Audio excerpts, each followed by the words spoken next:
If you know anything about me and this channel, you know that I'm very interested in business, finance. But the ways that I like to explore those concepts is by watching movies and TV shows. And one of my favorite embodiments of business and finance and things for the sort is industry.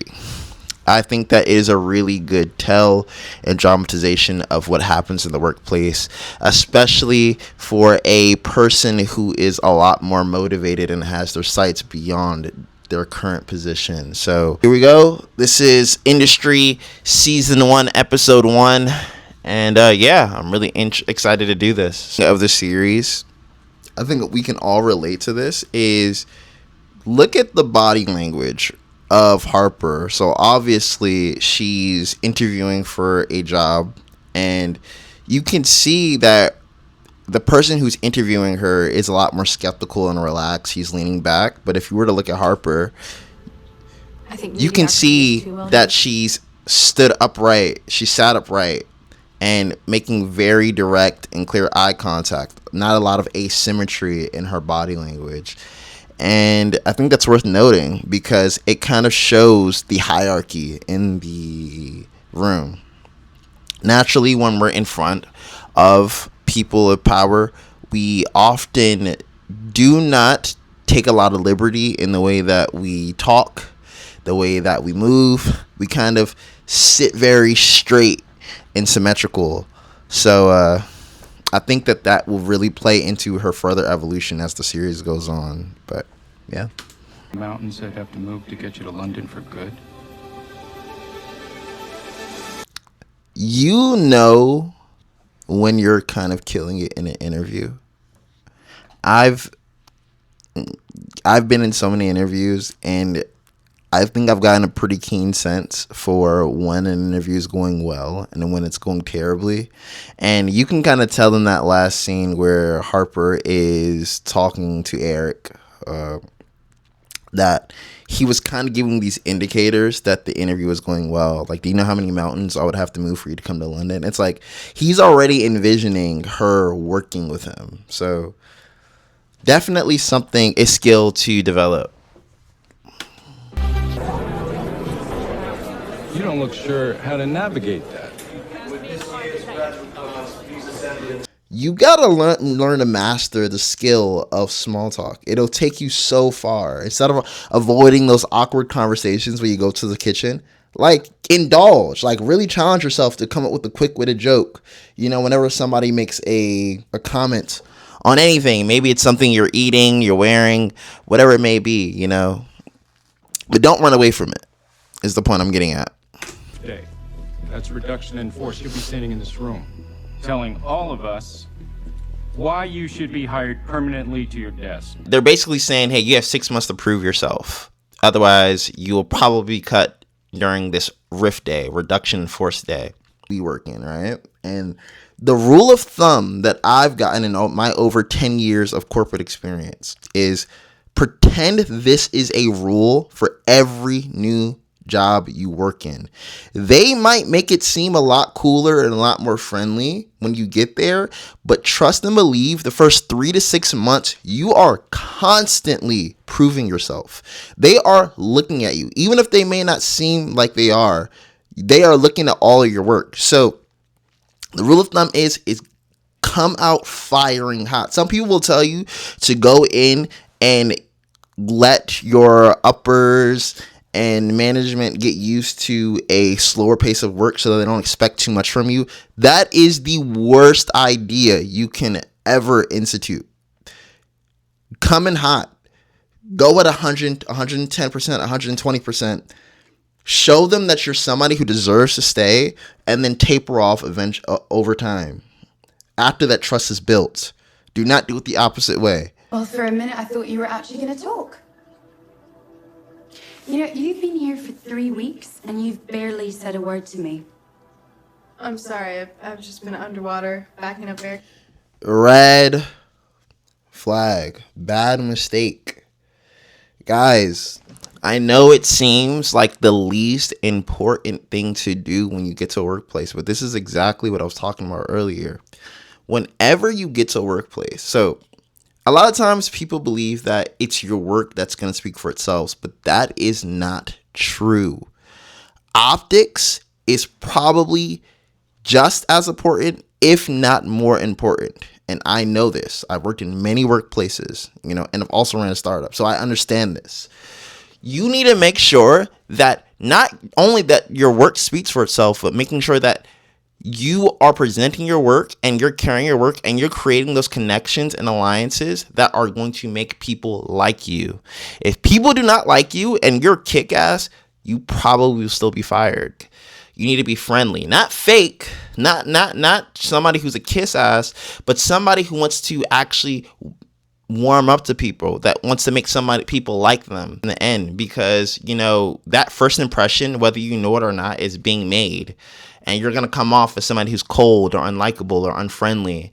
And when you want to salvage it, right, because you've figured out that you've created this reputation as somebody who's kind of a hard ass, it's going to be a lot harder to dig yourself out of this hole. So definitely when you get into a workplace, make those impressions really strong. Otherwise, you could be paying for it in the long run. Counts. Mate. So this idea that you need to be there, you don't want to leave too early. And I think generally you should have a good understanding for what is, too late and what is too early, right? But you definitely, especially when you're newcoming, this is one of those things that you want to do when you first get a job. Do not be the first to leave, especially if you're in an office. And if you're not in office and you're working remotely, make sure that light is green and that you're responding to messages, especially when you first come, very quickly, because that's one of those things that it's not explicitly, in your work contract or whatever, but it's what people are judging you off of. So if you're taking a long time to respond to messages, or you're taking long breaks, or maybe you're gone, at 2-3 p.m. in the evening, trust me, I made these mistakes. But trust me, if you do this, these things can only count against you. It's going to make you seem like you're not committed to a position that a lot of people would kill for, obviously. So Dad, That's my model. why are you doing the model? Gus is doing the model. I had capacity. I just wanted to get ahead. Sorry, I told you to do the pitch book. So do the fucking pitch book. one, the black guy should not have given his work away. That is one of the worst things you can do. Sometimes people will come to you in a friendly manner and make it seem like they have more capacity to work on items that you have been assigned to. And sometimes you think it's harmless, but a lot of times it's going to make you look bad. It's going to make you seem as if somebody who bites off more than they can chew, or you're not competent enough to complete the work that you've been assigned to. In that scenario, I would say, hey, I've already started on it. Or the work that I'm currently doing, if I haven't started it really, I would say it's closely intertwined with that. So I'm not really in a position to give it away to you. So definitely protect it, within reason.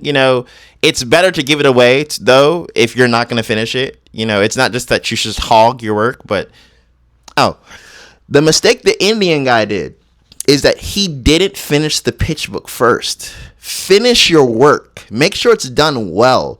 Because if you start trying to creep and do other people's work and try to do things beyond just doing good work, it's going to make you look worse. You're going to look like a tryhard, first of all, right? Because people are going to see right through that. You're obviously going to look like an asshole to your coworkers, or the black guy in this case. And then now you're going to spread yourself too thin with too many things to do that you're not doing well in the first place. When you're not doing well with the item that you've been assigned to in the first place. So make sure you finish your work first. Finish your food first, and then worry about getting more. Don't let Daria tell you it's just dinner. I'll work on a pitch. It's a skill that you just learn in corporate. It's reading between the lines.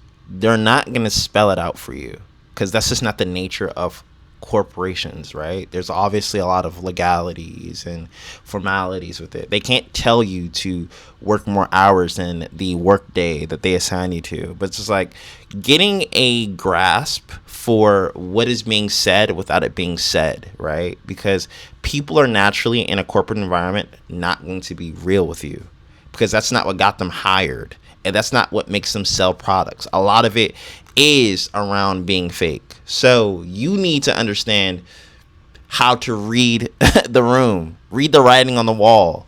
And that's basically what Eric is saying. It's like, hey, you're going to this dinner, but don't think that it's just a dinner for you guys to get to know each other. Come with your facts straight. Does she have a on button?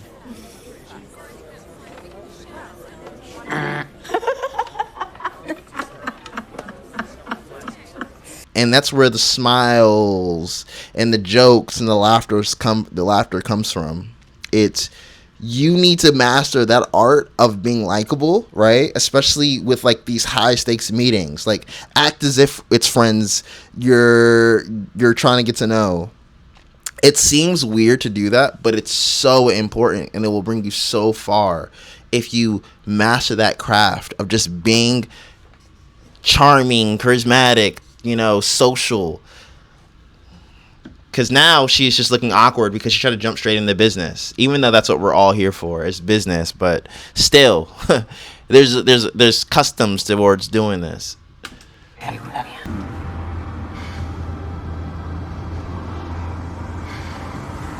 Would you sell your soul? Would you let her continue to make passes at you or give in at the prospect of making a big sale and solidifying your dream career? Or would you deny those advances and potentially ruin a client relationship? Shorty, I can drag you out. By my brains. I don't know if you know that feeling of when your coworker is obviously interested in you. Always in the back of your mind that you could indulge if you want to, but trust me, it is a terrible, terrible idea. It is going to make things so awkward, because if you do, like, let's say you indulge, things go well, you guys go on dates, whatever, you go all the way, then guess what?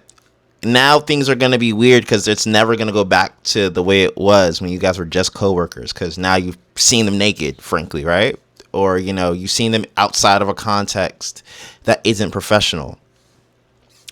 Or they curve you, you misinterpret the signs, you take this risk, and now you feel embarrassed and you want to mitigate your interactions with them.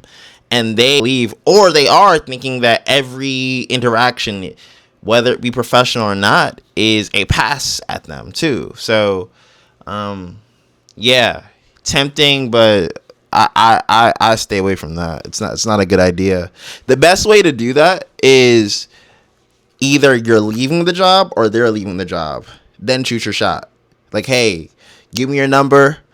Text them. Like, one and solidify that when you guys are leaving, text them after work, and then try to, solidify it. But I've seen it too many times to where, someone will try to shoot at their coworker, and then things are just never the same, and it's awkward, and even sometimes HR has to get involved. 4 hours and the way we respond to this are defining.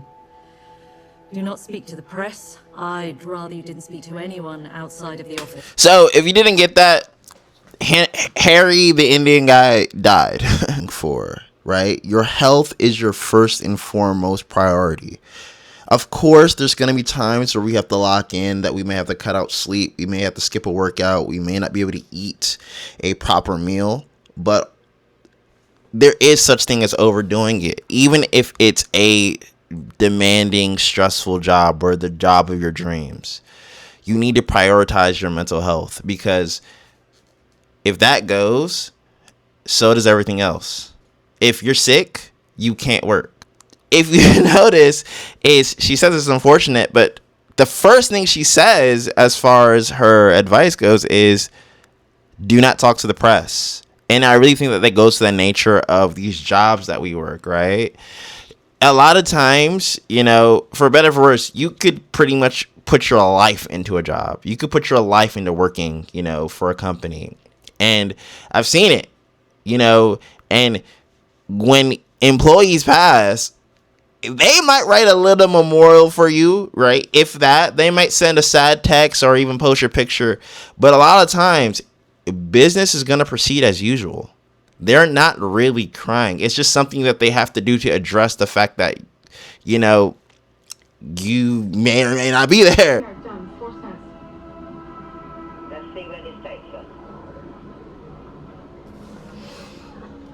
There's nothing like your first sale. If you ever worked in sales, it's such an amazing rush that you get addicted to.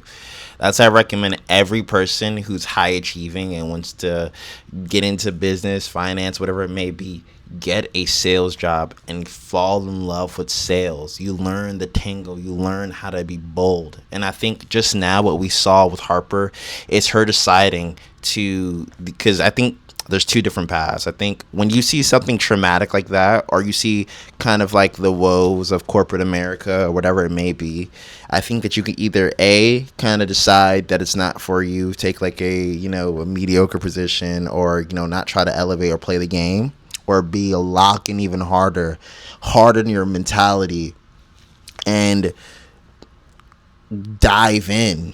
And I think Harper decided, yeah, I want to be great. And she did it. She went for it, even despite what she went through with the client and the fact that she just saw her coworker died. It sounds crazy, but she understood something fundamentally, that the world is going to keep on spinning and she could either sink or swim.